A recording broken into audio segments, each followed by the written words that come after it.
Hello, I'm Tracy Coenen. I'm the creator of the Divorce Money Guide, and I am a forensic accountant. My mission in life is to help women with their finances. Whether you're going through a divorce and you need to get the absolute best possible settlement, or whether you're just experiencing life, going through a life transition, thinking about your relationship, thinking about your money, I have resources for you. I'm so glad you're with me today because I am diving into something that touches all of us: how to protect your financial future in relationships. Whether you're single, dating, engaged, married, understanding your finances and having a plan is one of the most empowering things you can do for yourself. The intersection of love and money is something that affects all of us, but no one ever taught us really how to handle it, how to have conversations about it. It's fascinating to me because we spend years in school learning about history, science, math, but we learn about relationships from our family. Now, we might learn about managing money from books or courses, but somehow nobody ever sits us down and teaches us how to handle money when our hearts are involved. Think about it. When was the last time that someone even talked about how to maintain financial independence while building a life with someone else? Or explained, how do we grow our wealth together while protecting our individual financial security? When did someone just walk you through having those tough money conversations without damaging your relationship? Let me say this up front, that talking about money doesn't have to be scary or awkward. In fact, when you approach it with confidence and clarity, it becomes one of the most loving things you can do for yourself and for your partner. Let's face it, love and money do not always follow the same path. Relationships bring us joy, connection, fulfillment of our dreams. But those relationships also bring financial complexities. And here's the reality: life throws us unexpected challenges. Maybe you've already been through a breakup or a divorce, or you're just starting to think about the potential end of a relationship. Or maybe, regardless of your relationship, you're wondering how to take better control of your finances. Wherever you are today, you are in the right place with me. But before I dive deep into all of it, I want you to take a moment and be really honest with yourself. Over the last 30 days or so, did any of these things happen to you? Did you hesitate to check your bank account after treating your partner to a special dinner because you worried about what that dinner did to your budget? Did you feel a twinge of guilt about keeping some money in a separate account? Maybe an account that your partner doesn't have access to, even though you know that's probably a smart thing to do. Have you laid awake at night wondering if you've got enough financial independence while you're building that life with someone you love? Or maybe you've experienced that sick feeling in your stomach when mixing love and money and it went wrong for you. If you're nodding along to any of these scenarios, I want you to know two things. First, you are absolutely not alone. There are plenty of other women who are experiencing the same thing that you are. And second, you're in the right place with me because today we're going to talk about tackling those challenges head on. And I'm going to give you some practical strategies that really work. And I know they work because my clients have used them successfully. Here's why all of this matters. I worked with a woman named Sarah, and she was married for about 25 years. To a husband who was a really successful businessman. Now, she had a great career in marketing in her own right, but she always let her husband handle their money. He handled the investments, the major financial decisions that were to be made. In her words, he was just better with numbers. But when they were going to get divorced, she was shocked because she discovered that they were heavily in debt, despite together bringing in a really good income. She had no idea how to access their retirement accounts or even what their mortgage payment was. Sarah had to rebuild her financial knowledge from scratch while she was dealing with that emotional trauma of divorce. Sounds terrible, doesn't it? Now, in contrast, I worked with a woman named Jessica, who really had an incredible success story. She kept her financial independence throughout her 16-year marriage. She always had accounts of her own, and she was always involved in their financial decisions, even though her husband had primary responsibility for the money. When Jessica's husband unexpectedly passed away from a heart attack, she was devastated, of course. But at least she didn't have to figure out their finances while she was grieving. She knew where their money was. She had access to the accounts. She knew what steps to take next. The financial clarity that she had prior to this major life event really allowed her to have space that she needed to properly mourn the loss of her husband. Now, these stories are kind of on two extremes, right? And so they sound extreme, but they're actually more common than you think. Studies show that 56% of married women still leave the major financial decisions to their husbands. And here's an even more startling statistic. 59% of widows and divorcees wish they had been more involved in the long-term financial planning when they were part of a couple. So today we're going to change that narrative for you. I'm going to walk you through what I call the Love and Money Plan, a step-by-step strategy to help you protect your financial future while building a healthy relationship. This isn't just about protecting yourself, but it's about building stronger, more equitable relationships where both of the partners feel financially empowered. Here's what we're going to cover today. I'm going to talk about understanding your financial position, how to build financial independence, communicating with your partner about money and communicating with confidence, protecting and growing your assets, and planning your financial future. So grab a pad of paper, grab your tablet, or even just listen in. I'm ready to give you some tips that are really going to change things for you with money in your relationship. Let me get started with a few myths about love and money because I think that these are really common and I find it so fascinating how we think about money in our relationships. A study by the National Endowment for Financial Education found that 54% of couples report that financial independence positively impacts their relationship satisfaction. However, and this is the really shocking part, most of the women I work with feel guilty about wanting that financial independence. So there's really a disconnect between what works and what we feel. And that I think is created by these myths that have been passed down through generations. Today we're going to shatter these myths once and for all, but let's talk about what they are. Myth number 1, keeping separate accounts means you don't trust each other. Now let me tell you why this couldn't be further from the truth. When you maintain separate finances, what you're actually saying to your partner is that I trust us enough to be honest with each other about our individual needs. I had a client who came to me because she was feeling guilty about wanting to keep her own account after she got married. Her fiance had made her feel like she was being secretive by wanting that separate account. But after we worked together to reframe the conversation, something really amazing happened. Both of them realized that having some financial independence actually made them feel more secure in the relationship, not less secure. Today, they have a really beautiful blend of both joint and separate accounts, and their relationship is really strong. So, having your own account is like having your own space in a home that you share. It doesn't mean you love each other less. It really means that you respect each other more. Think about it. When you have your own financial space, you can make decisions about some personal purchases without guilt.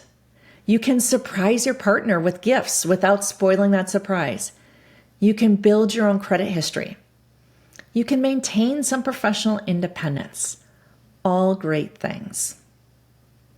Myth number 2, Combining all of our finances is the ultimate sign of commitment. Ha, yes, total myth, because what I've observed after working with literally hundreds of couples, the strongest relationships that I see have a carefully thought out blend of both joint and separate finances. In other words, they don't feel like they have to have everything combined, and they're not any less committed to one another if they have some separate money. Let me break it down with some real numbers for you. 65% of successful couples maintain some separate accounts. People report that this arrangement actually reduces money-related arguments. And almost all of them say it helps them maintain their individual identity within the relationship. So I like to think of it as this beautiful recipe, right? You need different ingredients to create a perfect dish. You wouldn't make a cake if all you had was flour. You need other ingredients too. So don't build your financial life with only joint accounts. Mix it up. Have other ingredients like separate accounts in addition to the joint accounts. And then myth number 3, the big one that we are way, way, way interested in shattering today. Talking about money kills the romance. If I had $1 for every time I heard it. But here's the truth. Financial intimacy can actually deepen your emotional connection. Think about it. Money conversations can be really hard. A lot of people have shame surrounding money, whether that's having debt or being embarrassed about what you spent your money on, or feeling guilty anytime you spend. Or maybe you're someone who's constantly worried about money. But when we have those difficult conversations about money, it actually brings us even closer to our partner. So let me share one way that I've seen this work with couples who need to talk about money. There are lots and lots of ways to have these financial conversations, but here's just one way that might work for you. What we do is we start out with dreams and not numbers. So instead of saying, hey, let's talk about our credit card debt, what if we started out super positively and with something fun? I'd love to hear about your big dreams for our future together. Because you see, dreaming together is fun and exciting. So it's a great way to start a money talk because it's usually so positive. We want to set up a safe space for these conversations. So I like to say set up regular money dates in comfortable environments. Maybe this is over your favorite meal. Or maybe this is during a peaceful weekend morning. Maybe you like to have coffee by the fireplace together with blankets where you're feeling cozy. Having a money conversation in a comfortable setting like this is often much easier. And then, when it comes to some of the difficult things that we have to talk about with money, I say use the sandwich method. So you are taking the difficult or potentially negative idea and putting it in between two really positive things, right? The positive things are on the outside, they're the bread. The difficult concept is in the middle of that sandwich. So we start with appreciation, something like, I love how thoughtful that you are about our future. Then you address the concern. I think we could make our money work harder for us, right? So this is going to be the difficult part of it where we're trying to decide how we should invest our money, or maybe your point is like our money hasn't been invested well and we need to change that. But then we're going to end with something positive on the outside again, ending with the shared goal so that we can take a dream vacation sooner. So the way the sandwich method went in this example is, I love how thoughtful you are about our future, but I'm thinking maybe we could make our money work a little bit harder for us, and that way we could take our dream vacation sooner. So you can see it's a difficult concept that's in the middle, but there's so much positive in the way that it's presented. And then finally, my last part of having these great money conversations is practicing active listening. So when your partner is sharing money thoughts, maybe you can repeat back what you heard and ask if you understood it correctly. I like to say, what I think I heard you say was, And then I try to paraphrase. Is that right? Did I get that right? And then once they've confirmed what you've heard, ask them a question that builds on what they shared with you. Maybe how does that make them feel? Or what ideas have they come up with for dealing with the issue? Or ask them whether they want your input. So let's say your partner has shared some information about a high credit card balance and how it's upsetting them. So I would say, what I heard you say was that you're feeling uncomfortable with our higher credit card balance. Have you come up with any ideas for how you might want to address that? That is showing that you're doing some active listening. So when you're having these money conversations, it is not a typical budget meeting, and I don't want you to approach it as all business, because it's not just talking about the facts. It's also about creating connection while building financial intimacy. So let me talk you through a little bit more of the details on how to make this money date work for you. Kind of a process for walking through it to make it the most effective. So first, I want you to set the stage. Choose that comfortable location, maybe bring some snacks. If you're going to need some documents or some data, have that ready beforehand so that you're, got everything that you need, and make sure that you're starting off on a positive note. I've got 3 possible questions that you might want to start with at the beginning. And I like to call them transformative questions because they kind of transform our thinking and make sure that we're getting in a positive headspace. The first question is, what financial win are you most proud of since the last time we got together? So taking a win, starting it off really positively. What's one money goal that you'd love us to achieve together? Again, there's that dreamer part that gets us thinking. And then what's one thing that I could do to help you feel more secure financially, right? You're soliciting some input, but offering to do something to help them feel better about the money. So you set the stage, you've got some positive thinking going on. Now you want to review the numbers. Here's what I want to make sure that you do when you're reviewing the numbers, right? This is the nuts and bolts of it, not necessarily so fun, not so touchy-feely, but it's what has to be done. At some point, you do have to attack the issues, the facts, go over the numbers. Make sure that you talk about your regular income and bills. Are there any changes? Has something unexpected popped up? Talk about anything big that you know that's coming up. Maybe you're getting a bonus at work. Maybe there's a big bill coming up. Maybe the insurance in your home is renewing. Who knows? Have there been any life changes that might mean that you need to adjust your budget? Maybe one of you switched jobs and now you're going to be commuting much further to work, and that's going to impact how much you pay for gas every week, right? That'll require a little bit of adjustment in the budget. How are you doing on saving for your long-term goals? How are your investments doing? Do you need any changes there? So those are kind of the major high points for the nuts and bolts of the money talk that you want to make sure to hit. And then I suggest ending your money date with dreaming and planning. Again, the fun stuff. So sharing more about individual goals. So do you each have individual things that you want to accomplish that you need money for?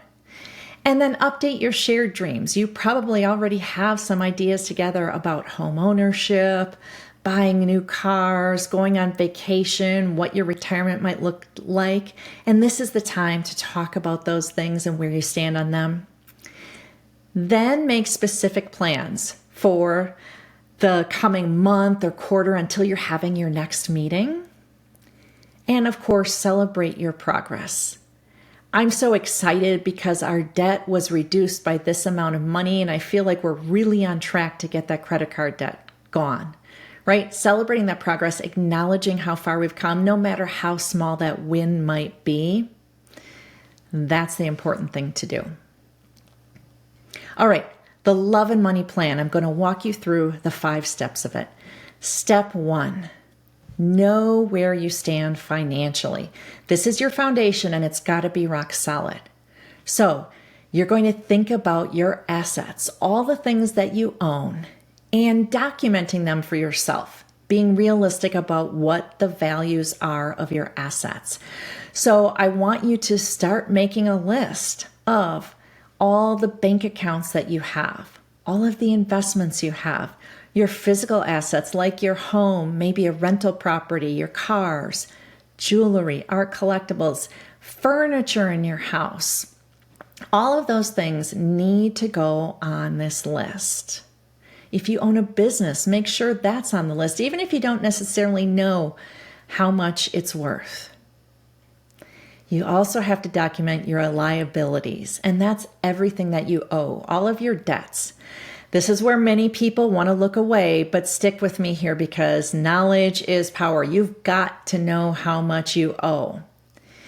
When you're making your list of your liabilities, make sure you're hitting all of them.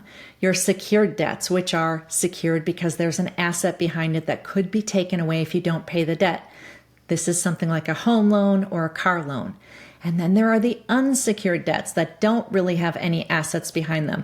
Those are credit card debts, personal loans, student loans, medical debt. Make sure you're being as thorough as possible in putting that list together. And knowing where you stand also involves tracking your income and expenses. Now, some people refer to that as budgeting. I prefer to call it a spending plan, but no matter what you call it, it is essential to do this because you need to know how much is coming in every month and how much is going out. And finally, in order to know where you stand with your money, you've got to check your credit. I recommend doing that on a regular basis. That means at least monthly, but if you're like me, you might even do it weekly. It's not something you have to pay for, so don't ever sign up for a paid service to monitor your credit. There are free sites that let you access your credit score and your full credit report, so use those. Checking your own credit is not going to harm your credit in any way. It's just going to give you the chance to stay on top of things. If you're looking at your credit regularly and a debt pops up there and you know you didn't take out that credit card or that loan, you can address it right away. Or if something negative pops up on the report, you can get to work on fixing it right away. So checking your own credit is just another way to stay on what is happening with your money. Step 2, establish and maintain your financial independence. Now, this step is absolutely non-negotiable. Whether you are single, dating, or have been married for decades, you have got to have some level of financial independence, and I want to show you how. So first, you need a primary checking account in your own name, no matter how you and your partner decide to manage your money. Here's a story that illustrates why it matters to have an account of your own. My client Maya had been married for 12 years and only had joint accounts with her husband. When she needed to leave the relationship because of domestic violence, she could not access any money without him being notified. So that was a huge problem for her. She now teaches other women about the importance of having their own accounts. You also want to have a credit card in your own name. Some women only have joint credit cards with their partners and spouses, but it is essential to have at least one that only has your name on it because nobody else can mess with that card. No one else can use it or close the account. That credit card could be an important safety net for you too. You also need to work at building an emergency fund. 3 to 6 months of living expenses is what you should aim for, but if you can, 6 to 12 months of expenses is even better. Now, I know that any of this time period might seem like a stretch for a lot of people who are listening, but I just want you to know where we'd ideally like to end up. Try setting up that emergency savings account at a different bank than your regular checking account. The idea is that you can make it a little bit harder to access so that you leave that money alone and let it grow. Look for a high yield savings account, which is one that has an interest rate that is a little higher than normal, so that you're earning something on that money as you're accumulating it. One of the best ways to build the emergency savings fund is by automatic monthly contributions. Whether you can put $50 a month or $500 a month or even more into that account each month, having that automatic transfer, having it on autopilot, makes it easier to accumulate money. You're going to find that eventually you won't even miss that money each month, but it's going to add up really quickly. Now, let me tell you, emergency savings is even more important for women. I mentioned trying to save 3 to 6 months of expenses, but women often need more for a variety of reasons. And that's why I mentioned trying for 6 to 12 months. There are career factors that come into play. Women typically take 2 to 3 months longer to find new jobs than men do. Women are more likely to need to relocate for safety. They often have career gaps because of raising children and things like that. Even if they have been working, when women get divorced, they are 3 times more likely than men to become the primary caregivers. Caregiving often requires reducing your work hours. Childcare costs are expenses. Family medical emergencies almost always fall to the women. And then there are health considerations when you're thinking about that emergency fund. Women generally live longer than men, but their healthcare costs are typically higher. Pregnancy creates additional expenses. So all of these things come into play. And so the longer you can set yourself up with that emergency fund, the better off you will be. Financial independence also includes having investment accounts of your own. So that means retirement accounts like IRAs, Roth IRAs. It might also mean a regular investment account that just has some money in it that you can access at any time, but that is invested in stocks or mutual funds, so the money is growing for you. Working with a financial advisor here is going to be really helpful because even if you don't have any investments now and you don't see how you could start investing, a financial advisor could help you put together a plan so you can get started on that path. Step 3. Communicate about money. This is about mastering those money conversations with your partner. Developing the skill can really transform your financial life as well as your relationships. There are some emotions that come into play and make the conversations difficult. People fear being judged. They have past money trauma. They have different money values. There are certain power dynamics in the relationship. But we really need to break through these barriers. So I recommend, again, if you're trying to have one of these conversations, here's another technique that might work. Start off again with those values and dreams. What is our long-term vision? What does financial security mean to us? What fears do we each have about money? Then move to your current reality. Let's be honest about our income and our debts. What are our current credit scores? What kind of spending patterns do we each have? What are our financial obligations that are coming up? Then move to the challenges and addressing those. Okay, do we have spending triggers? What are the financial anxieties we each have? Do we have some income disparities that come into play? And how do we make the family bills and savings goals work in a way that feels fair to both of us and doesn't leave someone resentful? Talk about your family obligations, review the past money mistakes, and come up with strategies for avoiding those in the future. And then finally, create action plans. So this is where we are setting joint financial goals, establishing spending limits. How much can we spend without asking each other? Creating some accountability systems, planning our check-ins, documenting what we've agreed to. I know that there's a lot of things that I'm suggesting you could do, and I don't expect that you do all of them, but hopefully by giving you some different ideas, maybe something will resonate with you that could really work in your relationship. Once you and your partner have done this work of understanding how and why you each manage money the way you do, and you've got a plan together for short-term and long-term money goals, things are going to be much smoother sailing for you. Communicating about money involves having those money dates that I already talked about. So if you need to, press rewind and go listen again to the process and what you can talk through, the order of things for having a really effective money date that leaves both of you feeling confident and feeling good about where you stand.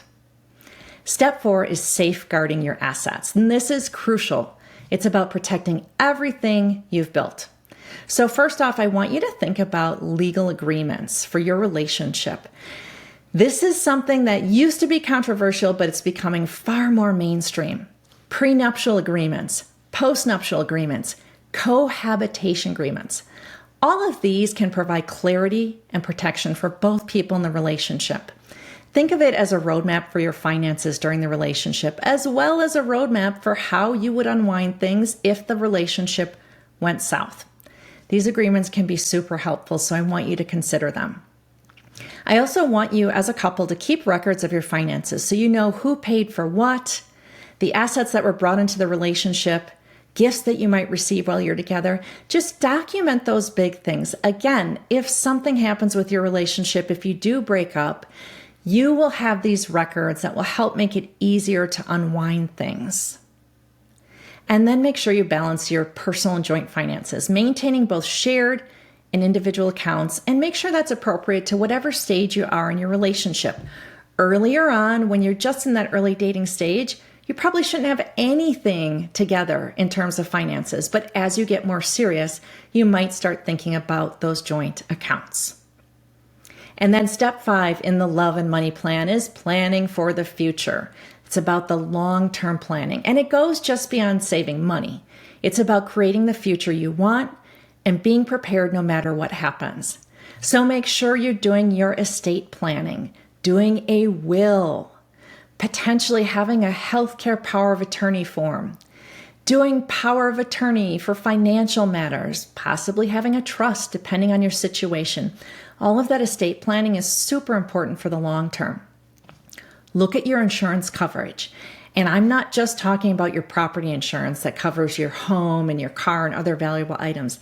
Think about life insurance, think about disability insurance, and take a hard look at your health insurance and what it covers, what you would be on the hook for if there's a major illness, etc. And then retirement planning, which involves more than just saving in a 401k or an IRA. It also involves planning for what your needs are going to be during retirement.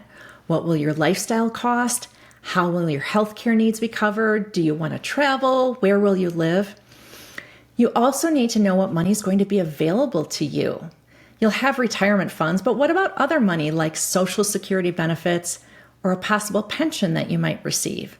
Will you have investment income, or will you have income from rental properties, or maybe a business that you'll continue to earn money on? You need an investment strategy too, so again, working with a financial advisor can be really helpful. So, as we're wrapping up this important conversation about love and money, let me share 3 key money mantras that I want you to remember. First, your financial independence is non-negotiable. This is not about trust or love. It's about being a fully capable adult who can handle money confidently and independently.